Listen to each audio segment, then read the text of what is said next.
एक दफ़ा दुरूद पाक पढ़ लो सारे। अस्सलातु वस्सलामु अलैका या सय्यदी या रसूलल्लाह व अला आलिका व अस्हाबिका या सय्यदी या हबीबल्लाह।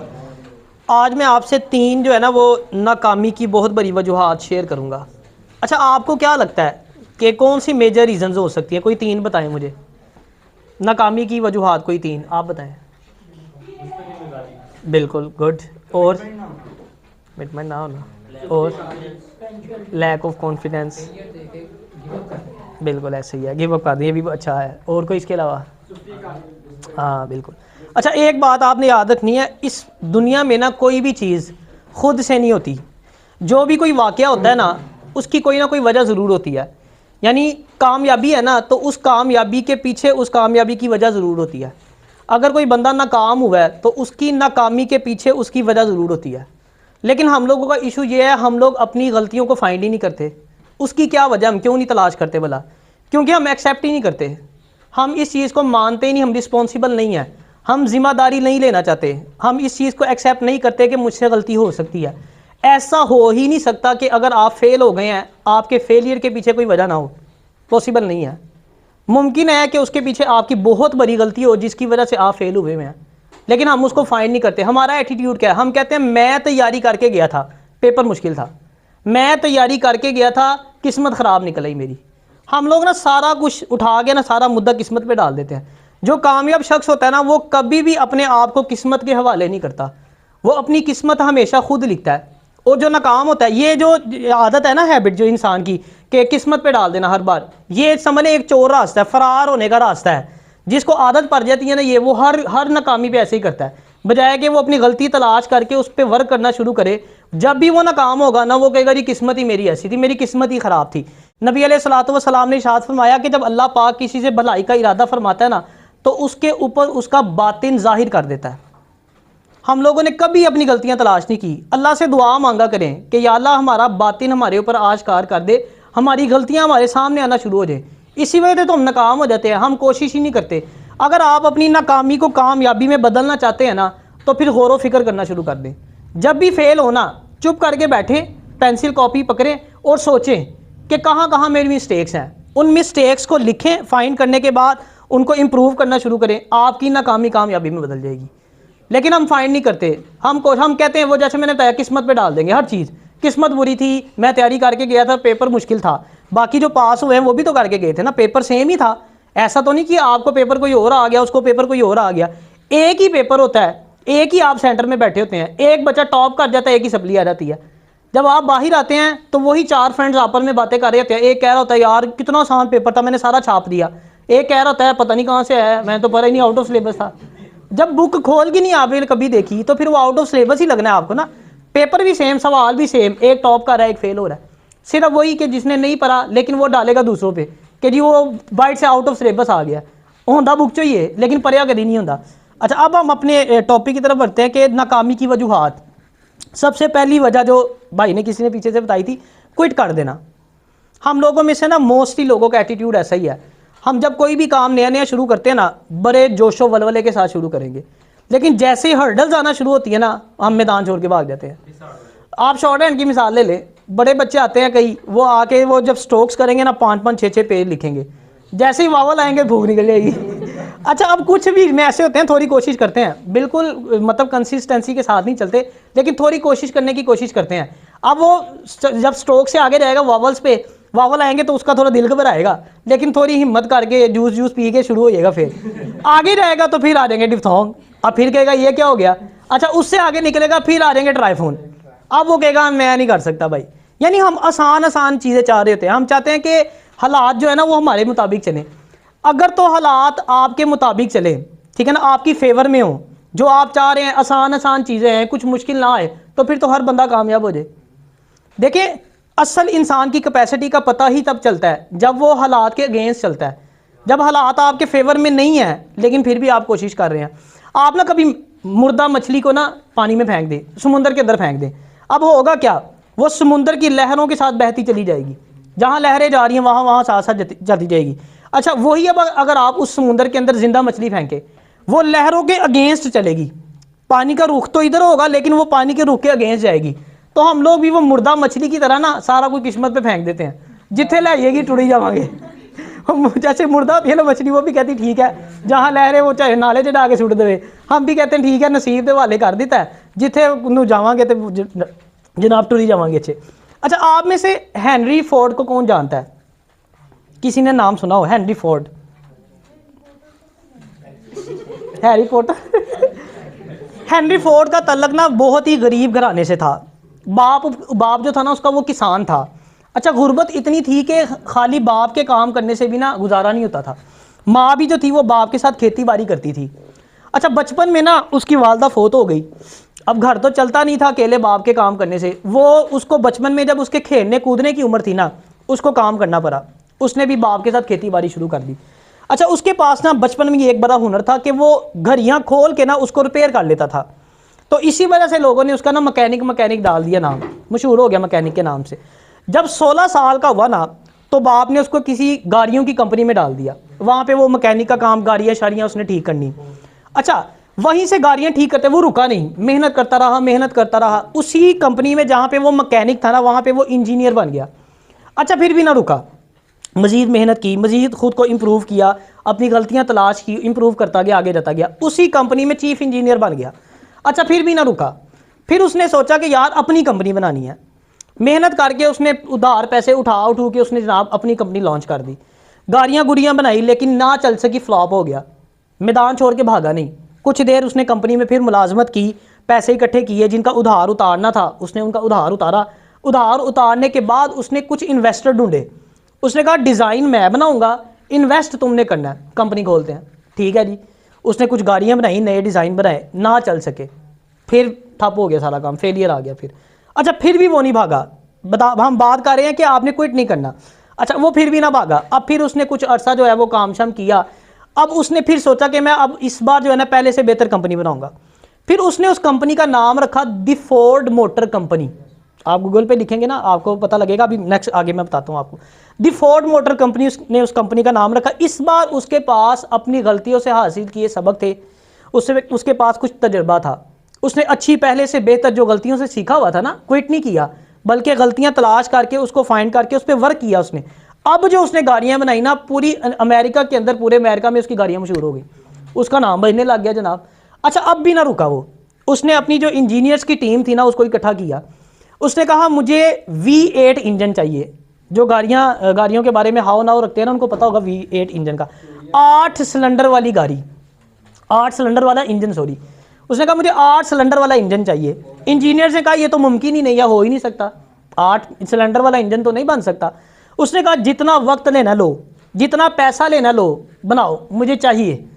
अच्छा, उसने कहा ठीक है जी। टीम लग गई काम करने पे। साल गुजर गया।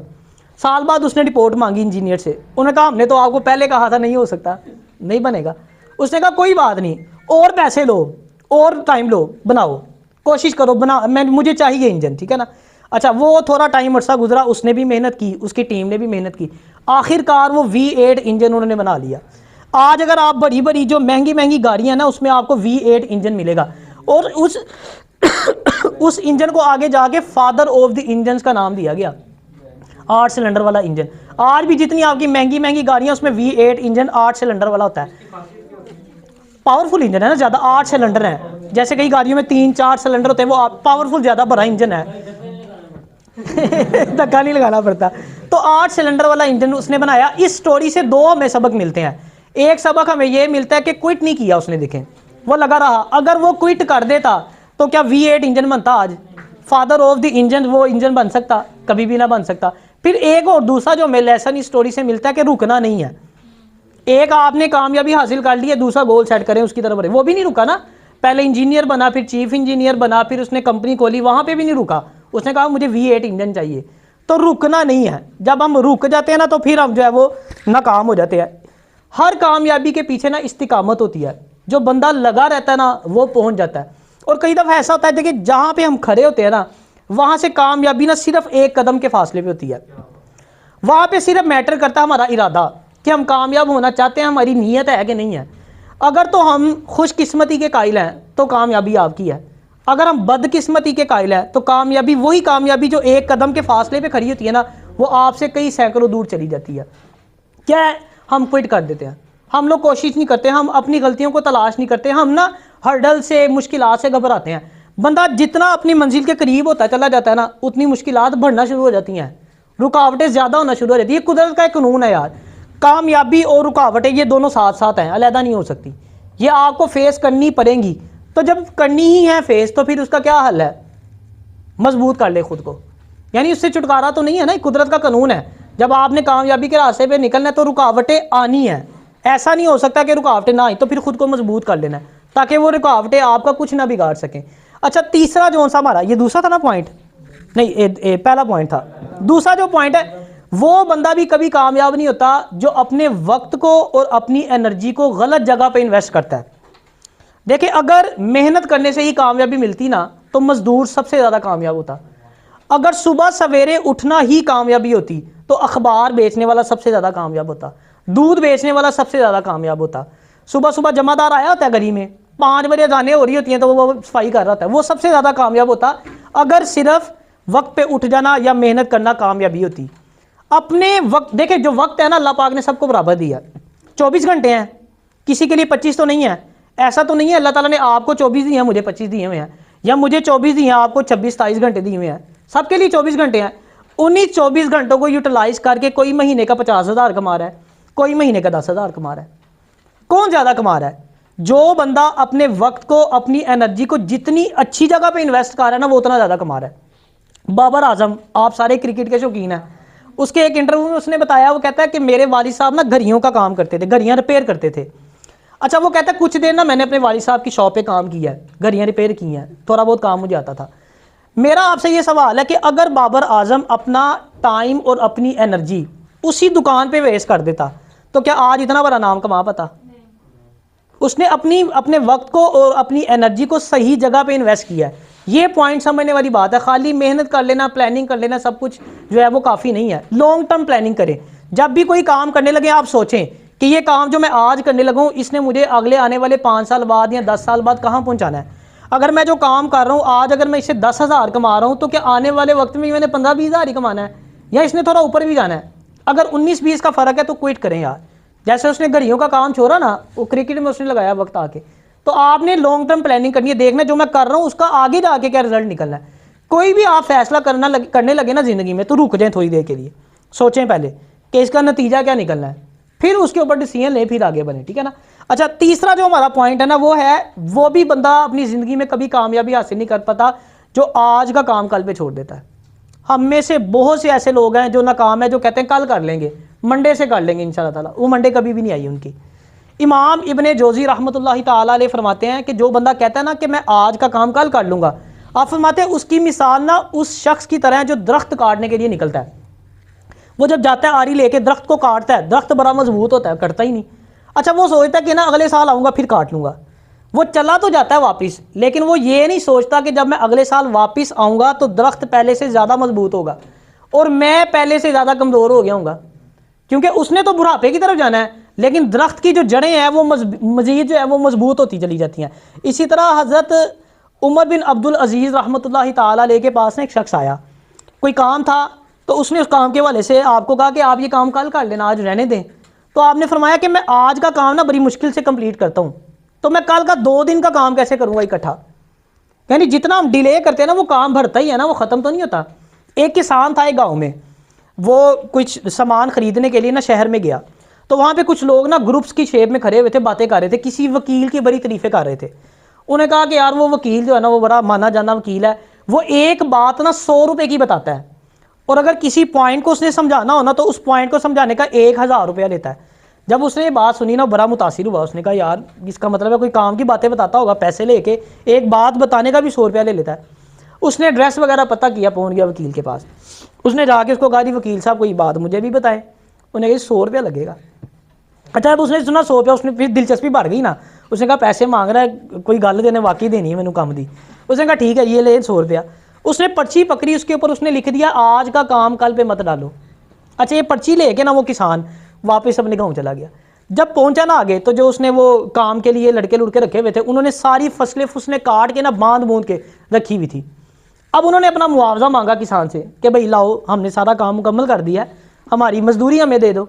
उसने कहा काम मुकम्मल करो फिर मजदूरी मिलेगी। कि क्या करना है जी? उसने कहा ये सारा सामान उठाओ, सारी जो फसलें काटी हुई हैं उठा के मेरे घर छोड़ के आओ, फिर मैं तुम्हें तुम्हारी मजदूरी दूंगा।